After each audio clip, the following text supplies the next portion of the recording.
뉴스룸을 시작하겠습니다. 윤석열 대통령 측 대리인단이 어제 헌법재판소 탄핵심판 절차에 출석하면서 본격 방어에 들어갔습니다. 헌법재판관 공석 해소 문제를 놓고 국회에서는 거친 충돌이 빚어지고 있습니다. 올해 마지막 토요일인 오늘도 시민들은 광장에 모였습니다. 현장에 저희 취재기자 연결해보죠. 자, 임지수 기자, 지금 나가 있는 곳이 어디입니까? 네, 저는 지금 광화문 광장 근처에 나와 있습니다. 오늘 오후 4시쯤부터 이곳 광장에서 윤석열 대통령의 즉각적인 파면을 촉구하는 집회가 시작됐습니다. 1시간쯤 전부터는 이곳 광화문 월드 앞을 가득 채웠던 시민들이 행진을 시작했고요. 헌법재판소를 거쳐서 명동을 향해 이어가고 있습니다. 시민들 손에 들린 형형색색의 응원봉과 또 촛불들이 어두운 밤을 밝히고 있습니다. 오늘 서울에서는 영하권 날씨를 계속 기록하면서 추운 날씨였는데 이른 낮 시간대부터 시민들이 모여서 자리를 잡기 시작했고요. 특히 오늘 광화문에서는 무대에 밴드 이날치와 또 앰비규어스 댄스 컴퍼니 등 아티스트들의 공연이 이어지면서 더욱 열기가 뜨거웠습니다. 네, 오늘 광장에서는 어떤 구호가 좀 들렸습니까? 네, 오늘 이곳 광장뿐만 아니라요. 헌법재판소 근처에 있는 안국역 부근에서도 윤 대통령의 즉각적인 퇴진을 촉구하는 촛불 문화제가 동시에 열렸습니다. 이곳 광화문 광장에서도 탄핵 찬성 집회와 반대 집회가 동시에 열렸는데요. 보수단체 위주로 진행되면서 많이 걱정을 했지만 이미 충돌을 우려한 경력이 투입된 상황이어서 별다른 마찰은 없었습니다. 매주 광장에서는 더 거친 구호가 쏟아지고 있는데요. 시민들은 윤 대통령 측이 수사와 또 탄핵 심판 절차에 불성실하게 임하면서 지연 전략을 펼치고 있다고 규탄했습니다. 직접 들어보시죠. 집회 한번 나오면은 이렇게 다 같이 옆에 있구나 하는 이런 든든한 마음도 있고 그래가지고. 내란 일으킨 사람들이 지금 뻔뻔하게 또 다른 데에다가 손가락질하고 있는데 얼른 탄핵 관련 절차가 진행될 수 있도록 협조해야 된다고 생각합니다. 네, 그리고 부산에서는 시민들이 국민의힘 의원 사무실에 찾아가서 항의를 하기도 했다고요? 네, 오늘 오전 11시쯤 벌어진 일입니다. 부산 시민 100여 명이 국민의힘 부산시당 위원장이죠. 박수영 의원의 지역구 사무실에 찾아가서 12.3 내란 사태에 대한 입장을 명확히 밝혀라 이렇게 요구하고 나선 겁니다. 이에 박수영 의원이 잠시 나와서 시민들에게 답변을 하는 과정에서 무죄 추정의 원칙 등과 같은 언어를 사용하면서 좀 탄핵 심판 결정을 지켜봐야 하지 않겠느냐 하는 취지로 답변을 했는데 분노한 시민들이 내란범을 옹호하는 것이냐 두둔하는 것이냐 따지기 시작하면서 더 분위기가 험악해졌습니다. 결국 오후 1시쯤에는 경찰이 현장에 출동까지 했는데요. 아직까지도 시민들은 내란 공범 나와라와 같은 거친 구호를 외치면서 현장에서 물러서지 않고 있습니다. 오히려 근처에 집회를 하던 또 다른 시민들이 현장으로 모여들고 있다는 소식입니다. 네, 지금까지 JTBC 임지수입니다. 검찰 특별수사본부는 김용현 전 장관의 공소장에 비상입법기구를 창설하려는 의도가 확인됐다는 내용도 담았습니다. 검찰은 국헌 문란의 목적을 뒷받침하는 중요한 정황으로 봤습니다. 조혜연 기자입니다. 검찰 특별수사본부는 윤석열 대통령이 김용현 전 국방부 장관 등과 공모해 국회를 무력화시킨 뒤 별도의 비상입법기구를 창설하려 한 의도를 확인했다고 밝혔습니다. 계엄 당일 국회 봉쇄를 지시한 데서 나아가 장기적으로도 입법부를 마비시키려 한 또 다른 정황을 포착했다는 겁니다. 검찰 특수부는 이를 윤 대통령 등이 국헌 문란의 목적을 가지고 폭동을 일으켰다는 점을 뒷받침하는 중요한 정황으로 보고 있습니다. 헌법 제40조는 입법권은 국회에 속한다고 규정하고 있습니다. 이 때문에 헌법에 근거하지 않는 별도의 입법기구를 만들려 한 행위 자체를 국헌 문란으로 볼 수 있다는 겁니다. 1980년 전두환 신군부에서도 국회를 해산한 뒤 국가보위입법회의라는 임시 입법기구를 만들었습니다. 이 기관의 의원들은 전부 전 씨가 임명했고 사실상의 거수기 입법부로 작동하며 정치인들의 활동을 규제하는 법안 등 수많은 악법을 통과시켰습니다. 윤 대통령은 헌정 질서를 지키기 위해 비상계엄을 했다고 주장해왔습니다. 국민들에게 망국의 위기 상황을 알려드려 헌정 질서와 국헌을 지키고 회복하기 위한 것입니다. 하지만 대의민주주의의 기본 원칙을 부정하고 입법부 권력을 장악하려는 시도가 있었던 사실이 드러난 겁니다. 검찰 관계자는 비상입법기구 창설 시도에 대해선 계속 수사를 이어가고 있다고 밝혔습니다. JTBC 조혜연입니다. 검찰은 윤 대통령이 적어도 지난 3월부터 최소 9차례 비상계엄을 모의해온 걸로 봤습니다. 당시 상황을 따져보니 김건희 여사 특검법과 국무위원 탄핵, 예산안 단독 처리 등이 이루어지던 때였는데 그때마다 계엄 모의를 진전시켰습니다. 강희영 기자가 당시 상황을 돌아봤습니다. 윤석열 대통령이 시국이 걱정된다며 비상대권을 언급했던 지난 3월 말에서 4월 초 최상병 사건 핵심 피의자였던 이종섭 전 국방장관이 호주 대사로 임명돼 출국했던 시기와 겹칩니다. 야당이 4월 10일 총선을 앞두고 윤 대통령을 몰아붙일 때였습니다. 한마디로 국민을 깔보는 막장 행태입니다. 폐륜 정권의 대국민 선전포고라고 볼 수밖에 없습니다. 총선에서 여당이 참패한 뒤 야당은 최상병 특검법을 통과시켰고 김홍일 당시 방통위원장 탄핵을 추진했습니다. 윤 대통령은 이듬 김용현 전 장관 등을 만나 비상대권이나 비상조치가 아니면 나라를 정상화할 방법이 없는지 논의했습니다. 야당이 방송사법을 통과시키고 김홍일 전 위원장 후임인 이진숙 방통위원장의 탄핵을 추진했던 8월 초 윤 대통령은 관저회동에서 비상조치권을 사용해야 한다는 취지로 발언했습니다. 야당이 본격적인 장외 집회를 시작한 11월, 검찰은 윤 대통령이 이때부터 실질적인 계엄 준비를 진행했다고 봤습니다. 김 여사 특검법 수용을 촉구하는 민주당의 2차 집회가 열린 당일, 윤 대통령은 특별한 방법이 아니고선 해결할 방법이 없다고 말했고, 민주당의 4차 장외 집회 다음 날에도 윤 대통령은 국회가 폐악질을 하고 있다고 언급했다고 검찰은 밝혔습니다. 윤 대통령과 김 전 장관은 11월 30일과 12월 1일에도 대통령 관저에서 만난 걸로 나타납니다. 야당이 국회 예결위에서 내년도 예산을 단독 처리하고 최재해 감사원장과 이재명 민주당 대표 수사를 맡은 검사들의 탄핵을 추진하던 즈음이었습니다. 윤 대통령은 비상계엄에 동원할 수 있는 병력 수를 물으며 최종 계엄 준비에 나섰고 이틀 뒤 실제 비상계엄을 선포했습니다. 민주적 틀 내에서 야당과 합의할 방법을 찾기보단 극단적인 길을 선택했다는 지적이 나옵니다. JTBC 강연입니다. 12.3 비상계엄의 세부 작전 계획도 조금씩 드러나고 있습니다. 특히 노상원 전 정보사령관이 자신의 수첩에 사살과 북풍 공작을 적어놨는데요. 실제로 정보사령부는 지난 8월 한 민간 업체를 지정해서 북한 인민군이 입는 군복 170벌을 12월 첫째 주까지 제작해달라고 의뢰한 걸로 확인됐습니다. 김민광 기자가 단독 취재했습니다. 국군정보사령부 산하 북파공작부대는 신분을 철저히 숨긴 채 활동하는 요원들입니다. 주요 임무는 첩보 수집과 요인 납치, 그리고 사살입니다. 운영 안 했습니까? 소집은 일부 했습니다. 하나 그런 특정 임무를 부여한 것이 아니고 팀 1 중에 극소수 일부로 포함이 되었던 사항입니다. 계엄 설계자로 지목된 노상원 전 정보사령관의 자필 수첩 안에는 이들의 임무를 가늠해 볼 수 있는 내용이 담겨 있습니다. 수첩에는 정치인과 언론인들에 대한 사살 계획, 그리고 북한의 도발을 유도하는 북풍 공작 계획 등이 담겨 있습니다. 실제로 정보사는 지난 8월 A업체에 다양한 사이즈의 인민군복 170여 벌을 12월 첫 주까지 제작해달라고 의뢰한 것으로 확인됐습니다. 비상계엄 시기가 넉 달 전부터 정해졌을 가능성도 보여줍니다. 정보사는 업체 측에 영화 제작 목적이라고 했습니다. 하지만 A업체는 영화 제작 의상을 만드는 회사가 아니라 2020년 실제 전투복을 제작해 납품한 경험이 있던 업체였습니다. 정보사는 인민군복 샘플도 보내 이를 참고해달라고 요청했습니다.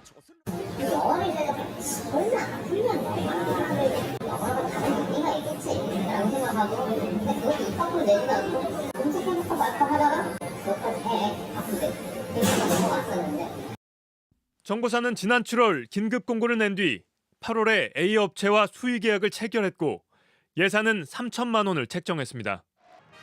A업체는 비상계엄 사흘 뒤인 지난 6일 인민군복을 정보사에 납품했습니다. 도발을 유도한다든가 사살이라든가 이런 걸 하기 위해서는 아마 자작극 북한군을 가장해서 어떠한 행동을 할 수가 있습니다. 인민군복을 제작해서 납품한 것과도 연관이 있지 않은가. 검찰 특수본 관계자는 제작 정보가 새어나가지 않으면서도 작전 수행이 가능한 고품질 군복을 만들기 위해 해당 업체를 선택했을 가능성이 있다고 설명했습니다. JTBC 김민관입니다. 네, 검찰의 공소장으로 윤 대통령의 거짓말이 계속 드러나고 있는데요. 법조팀 조혜연 기자와 함께 더 짚어보겠습니다. 자, 조혜연 기자. 김용현 전 장관이 기소되면서 알려진 내용인데 대통령의 혐의와 관련된 내용들이 공소장에 많이 담겼잖아요. 여기에 대해서 윤 대통령 측은 어떤 입장입니까? 네, 저희가 윤 대통령의 변호인과 직접 통화해서 한번 입장을 확인해봤습니다. 네. 윤 대통령 측 윤갑근 변호사와 이야기를 나눠봤는데요. 윤 변호사는 사령관들의 일방적인 진술의 나열에 불과하고 객관적인 사실관계와 다르다. 이렇게 이 혐의를 반박했습니다.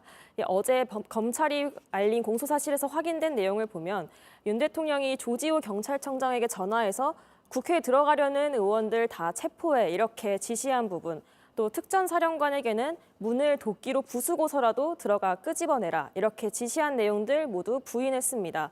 다만 한 명의 진술이 아니라 여러 사령관과 경찰청장의 공통된 진술로 나타나고 있는 건데 이 단순히 부인하는 것만으로는 쉽게 빠져나가기 어려울 것이라는 분석이 나옵니다. 네, 그리고 올해 3월부터 계엄을 준비했다는 정황도 드러났는데 여기에 대해서는 뭐라고 하던가요?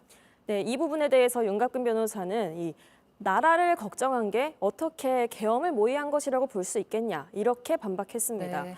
검찰은 윤 대통령과 김 전 장관이 적어도 올해 3월부터는 계엄을 여러 차례 논의했고 또 11월부터는 실질적인 준비를 했다 이렇게 밝혔습니다. 윤 대통령 측은 국헌문란을 목적으로 한 게 아니라 이 나라를 걱정하는 마음이 이 검찰이 밝힌 자료에서도 드러나는데 그렇기 때문에 내란이 아니다 이런 입장을 밝혔는데요. 하지만 군경 4,749명을 동원해서 국회 창문을 깨고 또 군인들을 진입시키고 케이블 타이와 야구 방망이를 동원해서 체포조를 운영한 걸 헌재나 법원에서 나라 걱정해서 한 일이다 이렇게 네. 받아줄지는 의문입니다. 네, 그리고 거기에 더해서 뭐 총을 쏴서라도 들어가라 이런 발포 명령 정황이 새롭게 드러났는데 여기에 대해서는 뭐라고 좀 반박을 하던가요? 네, 이 부분도 완벽하게 반박을 했습니다. 진실 게임으로 갈 필요도 없다. 객관적인 정황들하고만 한번 비교해봐라 이렇게 말하면서 혐의를 부인했는데요.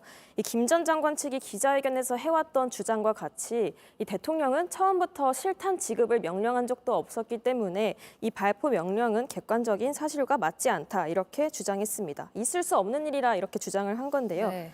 다만 이 역시 윤 대통령 측의 주장에 불과하다는 점을 짚어봐야 합니다. 이상현 제1공수 특정여단장이 이미 JTBC와의 인터뷰에서 실탄 500발을 지휘관 차에 싣고 갔다고 증언을 한 바 있고 또 윤 대통령이 이진우 수도방위 사령관에게는 총을 쏴서라도 문을 열고 들어가라 이렇게 지시한 정황이 이미 나오고 있기 때문입니다. 네. 전두환도 끝까지 인정하지 않았던 발표 명령과 관련해서 윤 대통령의 지시가 있었다는 진술이 확보된 건데 이 부분은 윤 대통령 내란 혐의 입증의 핵심 단서가 될 걸로 보입니다. 네, 알겠습니다. 여기까지 듣겠습니다. 조혜연 기자와 함께 짚어봤습니다. 네, 공수처가 윤석열 대통령에게 세 번째로 소환을 통보한 날짜가 하루 앞으로 다가왔습니다. 공수처에 나가 있는 저희 취재기자 연결하죠. 이자연 기자, 윤 대통령 측은 이번에도 안 나올 가능성이 높습니까? 단정할 수는 없지만요. 일단은 그럴 가능성이 높습니다. 이 세 번째 출석 요구서대로라면 윤석열 대통령은 내일 오전 10시에 이곳 공수처에 나와서 내란 우두머리 또 직권남용 혐의 받는 피의자 신분으로 조사를 받아야 합니다. 그런데 출석 요구서 윤 대통령 측은 이번에도 수취 거절했습니다. 그러면서 이런 출석 관련해서 공수처의 입장을 따로 전하지도 않았습니다. 윤석열 대통령의 대리인단 측은요, 사실상 조사에 응하지 않겠다는 뜻을 밝혔습니다. 그러니까 공수처에는 내란죄 수사 권한이 없고, 그러니까 이건 불법 소환이고 이런 문제가 해결되기 전에는 출석 여부를 결정할 수 없다. 이렇게 말을 했는데요. 윤석열 대통령이 이렇게 무대응 전략으로 맞서고 있는 만큼 공수처의 수사는 장기전으로 가는 모양새입니다. 네, 그러면 앞으로는 어떻게 하겠다는 겁니까? 공수처는 일단은 가능성을 열어두고 내일 출석을 좀 기다려보겠다고 했습니다. 그런데 통상적으로요, 이 수사기관은 3번까지는 출석 요구를 합니다. 그런데 세 번째 출석 요구를 했는데도 피의자가 어떤 타당한 이유 없이 여기에 응하지 않으면 그때는 강제로 신병 확보에 나서는 게 일방적이긴 합니다. 그렇기 때문에 이번 3차 출석 요구가 사실상 최후 통첩이다 이런 얘기가 나오고 있는 겁니다. 그래서 정말 윤 대통령 측 입장 밝힌 대로요. 내일 불출석을 한다면 공수처로서는 그럼 이제는 체포영장 청구를 하지 않겠냐 이런 관측도 나오고 있습니다. 그런데 공수처가 영장 청구를 한다고 하더라도 이걸 법원이 기각할 수 있기 때문에 또 이렇게 기각이 된다면 그만큼 수사 동력이 떨어지는 것이기 때문에요. 공수처로서는 마지막까지 고심을 좀 할 걸로 보입니다. 네, 그러니까 검찰 수사는 상당히 진행이 된 상황인데 공수처로서는 더 난감한 입장 아니겠습니까? 맞습니다. 이 공수처는 이번 사태의 정점에 있는 그러니까 내란 우두머리 혐의를 받고 있는 대통령에 대한 조사 권한을 자진해서 가져왔습니다. 그런데 김용현 전 장관 수사하고 있던 검찰은 어제 김 전 장관을 기소했죠. 그러면서 윤석열 대통령의 발언도 공개를 한 바가 있습니다. 계속 들으셨겠지만 총을 쏴서 문을 부수고 들어가서 끌어내라 이런 발언도 나왔고요. 계엄이 해제된다 하더라도 2번, 3번 하면 된다 이런 발언도 공개가 됐습니다. 그런 만큼 여론의 비판은 더 거세졌고 대통령 수사하고 있는 이곳 공수처로 시선은 더 집중되고 있습니다. 그런데 공수처는 이 피의자 조사조차 소환조차 못하고 있는 상황이기 때문에요. 부담이 될 수밖에 없습니다.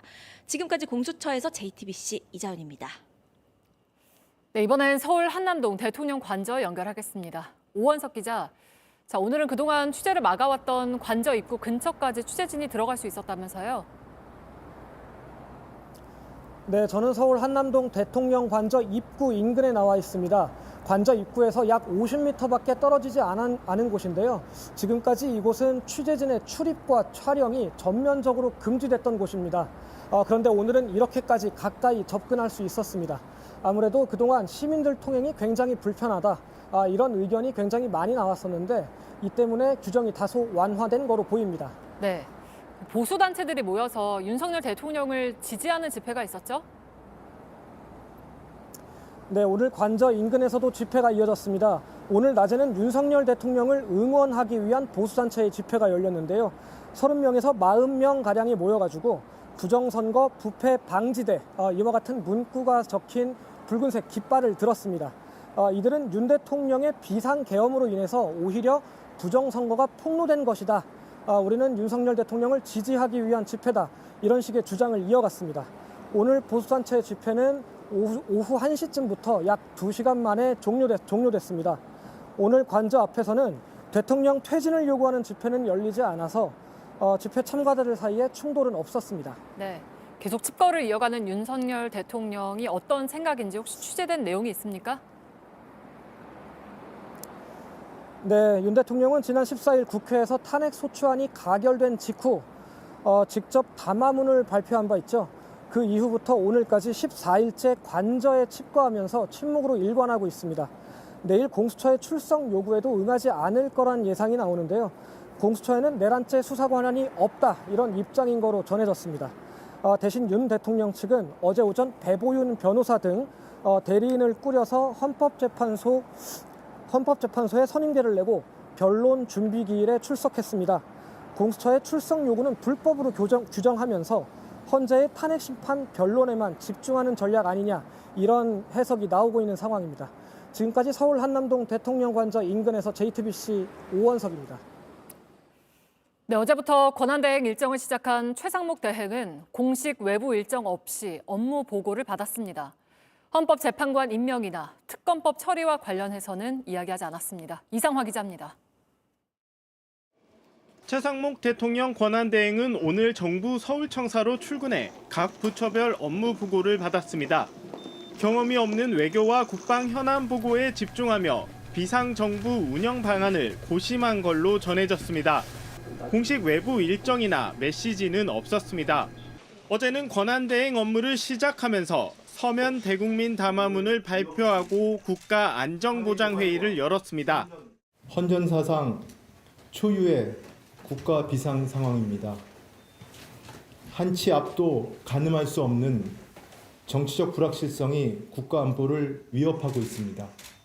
관심은 헌법재판관 임명과 내란특검법, 김건희 특검법에 대한 거부권 행사 여부입니다. 특검법의 거부권 행사 시한은 다음 달 1일입니다. 사흘 안에 입장을 밝혀야 합니다.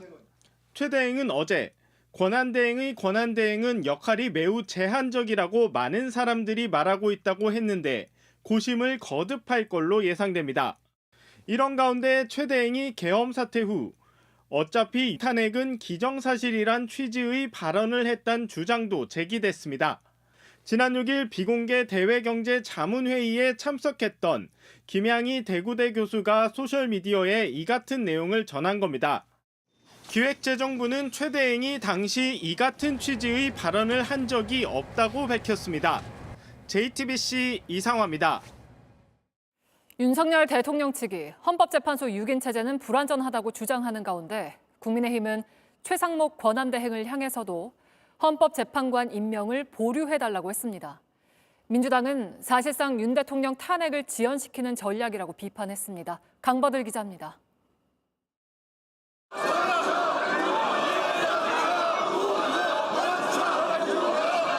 한덕수 대통령 권한대행 탄핵소추안 표결을 앞두고 의장석으로 몰려갔던 국민의힘. 오늘도 표결 자체가 무효란 주장을 이어갔습니다. 자리를 물려받은 최상목 대통령 권한대행을 향해선 헌법재판관 임명을 보류해달라고 공개적으로 압박하고 있습니다. 최상목 대통령 권한대행 겸 경제부총리는 이 헌법재판소의 결정이 날 때까지 헌법재판관에 대한 임명을 보류하기를 요청드립니다. 반면 윤석열 대통령 측은 헌법재판소 6인 체제에서는 심판이 이뤄져선 안 된다고 주장합니다. 지금 불완전한 합의체입니다. 본격적인 심리를 과연 이 6인 체제로 할 수 있을 거냐는. 민주당은 이 같은 헌법재판관 임명 거부는 윤 대통령 탄핵 지연 전략이라며 국민의힘과 최상목 대행 등 내각을 압박했습니다. 국민의힘이나 이쪽에서 주장하는 바대로 이렇게 한다면 27년 5월 9일 윤석열 대통령 임기까지 그냥 직무정지 상태로 쭉 가자는 얘기입니까? 여당 일각에서도 더 이상 시간을 끌면 안 된다는 주장이 나옵니다. 조경태 의원은 국민 눈에 비상계엄 옹호 정당으로 비춰질 수 있다. 안철수 의원도 국정 혼란을 수습해야 한다며 최상목 대행이 헌법재판관을 임명해야 한다는 입장입니다. JTBC 강버들입니다. 미국 정부는 한국 민주주의의 회복력을 높이 평가한다면서 최상목 권한대행과도 일할 준비가 돼 있다고 했습니다. 주요 외신들은 한국 경제의 리스크가 커지고 있다고 평가했습니다. 로스앤젤레스에서 홍지은 특파원입니다. 미국 정부는 신속히 공식 입장을 내놓았습니다. 미 국무부는 현지 시간 27일 최상목 대통령 권한대행과도 일할 준비가 돼 있다고 밝혔습니다. 한국이 민주적 절차를 준수하고 있다는 기존 입장을 유지한 겁니다. In recent years, the alliance has made enormous strides, and the United States looks forward to partnering with the ROK, achieving further progress. The Republic of Korea has demonstrated its democratic resilience, and that's something we strongly support. 한국의 계엄과 탄핵 소추 사태로 연기됐던 양국 간 외교 안보 일정은 지난 24일 완전히 재개됐습니다. 다만 한덕수 권한대행 직무가 정지되면서 우려는 커지고 있습니다. 한 미국 관리는 로이터 통신에 미국도 한국의 정치적 혼란을 우려하며 주시하고 있다고 전했습니다. 주요 외신들은 2주 만에 또다시 한국 국가수반의 직무가 정지된 상황을 집중 보도했습니다. Two impeachment votes in less than 2 weeks. I mean, that's unprecedented, not only for South Korea, but also for much of the democratic world. 영국 로이터는 한때 활기가 넘쳤던 한국 민주주의의 성공 스토리를 미지의 영역으로 내던졌다고 전했습니다. 뉴욕타임스는 윤 대통령의 비상계엄 선포 이후 한국의 정치적 진공 상태가 길어지고 있다고 지적했습니다. 경제적 여파에 대한 우려도 나옵니다. 블룸버그 통신은 정치적 혼란은 내년 성장이 더 둔화할 걸로 보이는 한국 경제에 리스크를 더했다고 내다봤습니다. 로스앤젤레스에서 JTBC 홍지연입니다. 지금부터는 김용민 더불어민주당 원내 정책 수석 부대표와 함께 더 자세한 이야기 나눠보겠습니다. 국민의힘에도 저희가 인터뷰를 요청해놨는데요. 성사되는 대로 전해드리겠습니다. 어서 오세요. 네, 안녕하십니까. 네, 최상목 권한대행의 1차 과제는 역시 헌법재판관 임명일 텐데 어떤 선택을 좀 할 거라고 보시나요? 저는 당연히 임명할 것이라고 봅니다. 한 3가지 이유 정도인데요. 네. 첫 번째는 정말 많은 국민들이 원하고 계시고 그리고 최상목 권한대행 역시 비공개 회의에서 대통령 탄핵은 기정사실인데 장기화를 하지 않게 하는 게 중요하다 이런 얘기를 했던 것으로 봐서는 임명할 가능성이 상당히 높다고 봅니다. 네. 두 번째는 이제 헌법재판소와 최근에 이제 대법관도 저희가 임명 동의를 했는데 대법원에서 빠르게 임명해야 된다라는 입장들을 계속 내고 있기 때문에 네. 마냥 버티기는 어려울 것이다라고 봅니다. 세 번째가 가장 중요한데 이것을 임명하지 않고 장기화시키는 것은 내란이 아직 진압되지 않은 상태에서 내란의 공범들을 도와주는 행위입니다. 그래서 별도의 내란 행위가 될 수 있고 한덕수 총리의 탄핵 사유도 이 부분이 포함되어 있기 때문에 그런 선택을 하지 않을 것이라고 생각합니다. 네. 그러면 임명 시한은 언제까지로 보고 계세요? 지체 없이 즉시입니다. 참고로 지난 2018년에 문재인 대통령이 헌법재판관 3명을 임명했을 때, 국회 추천 3명을 임명했을 때에는 네. 국회에서 의결한 당일 임명 절차를 거쳤습니다.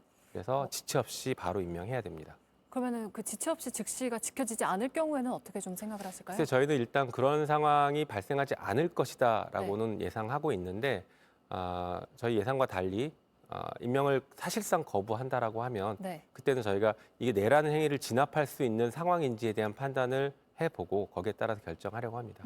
예를 들면 한덕수 대행처럼 네. 여당과 합의를 먼저 해라라고 요구할 경우에는 어떻습니까? 글쎄요, 그것은 이제 불가능한 얘기를 지금 하는 것이거든요. 사실은 헌법재판관 임명과 관련해서는 여야 합의가 이미 11월 달에 있었습니다. 네. 그런데 이 내란 사태 이후에 갑자기 합의를 뒤집고 있는 것이죠.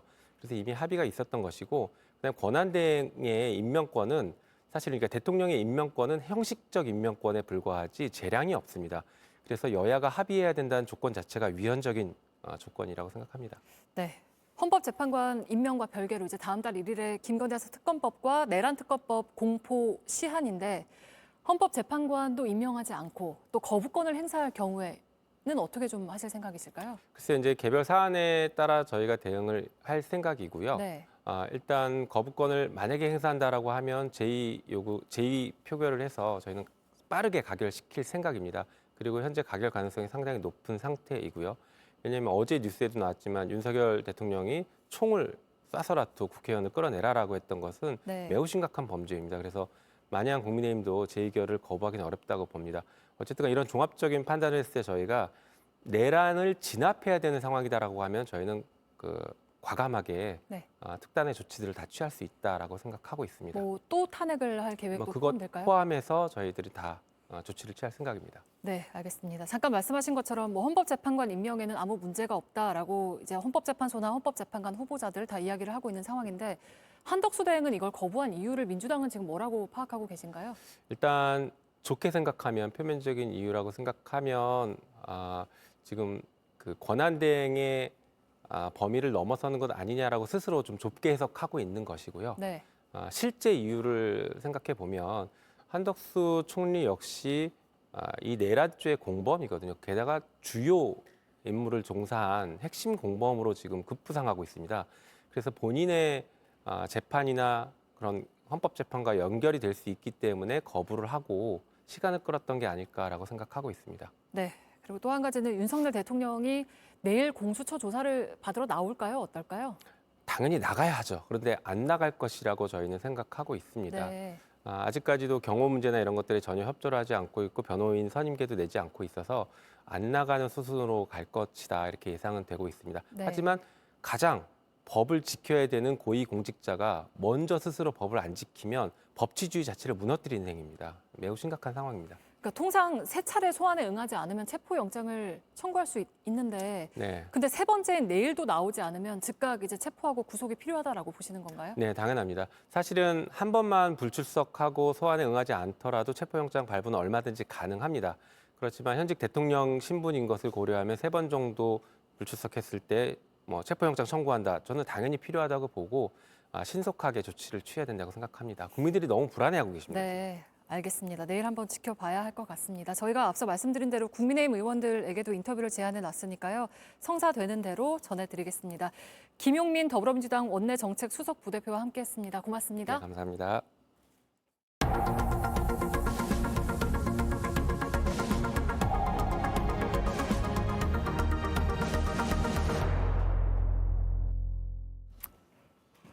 어젯밤부터 오늘 오전까지 전북 지역에 20cm 넘게 눈이 왔습니다. 눈길에 차들이 미끄러지면서 사고가 잇따랐습니다. 사건 사고 소식 정영재 기자입니다.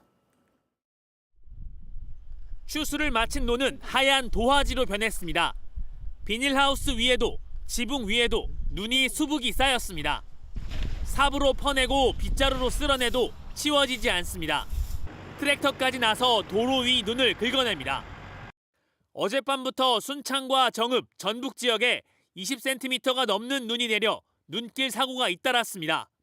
오늘 새벽 3시쯤 호남고속도로 순천 방향 호남터널 인근에선 14톤 트럭이 미끄러져 넘어졌습니다. 운전자는 다치지 않았지만 대형 크레인이 일으켜 세우기까지 한 차로가 통제됐습니다. 어젯밤 9시 6분쯤엔 순천 완주고속도로 신리 1터널에선 차량 5대가 부딪혔습니다. SUV 차량이 눈길에 미끄러져 멈췄는데 뒤따르던 차량이 피하지 못해 7명이 다쳤습니다. 오늘 오전 11시 38분쯤엔 전북 익산의 한 도로에서도 차량 5대가 부딪혀 60대 남성 1명이 다쳤습니다. 전북 지역에서 나무가 쓰러지거나 눈길에 미끄러져 다치는 등 12건의 사고가 접수됐습니다. 어젯밤 경남 김해 자원순환시설에서도 큰 불이 났습니다. 인명피해는 없었지만 20시간 만인 오늘 오후 3시쯤 큰 불을 잡았습니다. 100톤의 생활 쓰레기가 쌓여 있어 완전히 불을 끄기까지는 시간이 더 걸릴 것으로 보입니다. JTBC 전영재입니다. 오징어 게임 2가 공개된 지 하루 만에 전 세계에서 가장 많이 보는 넷플릭스 프로그램에 올랐습니다. 전편보다 훨씬 빠른 속도입니다. 이한길 기자입니다. 무궁화 꽃이 피었습니다. 오징어 게임 2가 공개 하루 만에 전 세계 1위에 올랐습니다. 집계에 포함된 93개 나라 가운데 뉴질랜드를 제외한 모든 곳에서 가장 많이 본 프로그램으로 꼽혔습니다. 앞서 시즌1이 공개 8일 만에 글로벌 1위에 오른 것보다 훨씬 빠른 속도입니다. 특히 언어 장벽 때문에 K 컨텐츠가 좀처럼 정상에 오르지 못했던 미국에서도 약진했습니다. 456번, 나한테 뭘 원하지? 다시 게임을 하게 해줘. 죽음의 게임을 멈추기 위해 다시 게임에 뛰어든 이정재. 해놨어요! 이러다 정말 다 죽어요! 그리고 저마다의 사연과 아픔을 숨긴 참가자들. 준이야, 너가 왜 여기 있어? 네가 나한테도 사라고 했어. 그 코인. 화려한 세트장 속 동심을 자극하는 게임들과 그 속에 숨겨진 자본주의의 냉혹함은 시즌2에서도 이어집니다. 아직도 모르겠나? 세상에 맡기지 않는 한 게임은 끝나지 않아. 자본주의 불평등을 또다시 조명했다는 호평과 새로움을 잃었다는 혹평이 엇갈리는 가운데 전편의 기록을 뛰어넘을지 관심이 쏠립니다. JTBC 이한길입니다. 파주 운정에서 서울역을 오가는 수도권 광역 급행철도 GTX-A 노선 일부 구간이 오늘 개통했습니다. 파주 운정 중앙역을 출발해 서울역까지 약 21분 만에 도착할 수 있는 노선으로 요금은 최고 4,450원입니다. 다만 K패스를 사용하거나 주말에 탑승할 경우 20%까지 할인받을 수 있습니다. 네, 오늘 오전까지 호남 지역에 눈이 많이 온 가운데 전북 순창에는 많게는 24cm의 눈이 쌓였습니다. 내일 새벽까지 최대 10cm의 눈이 더 오는 곳도 있겠습니다. 추위는 내일 낮부터 차츰 풀릴 거란 예보입니다. 내일 서울의 최저 기온은 영하 4도, 낮엔 5도까지 오르겠습니다. 뉴스룸 마치겠습니다. 고맙습니다.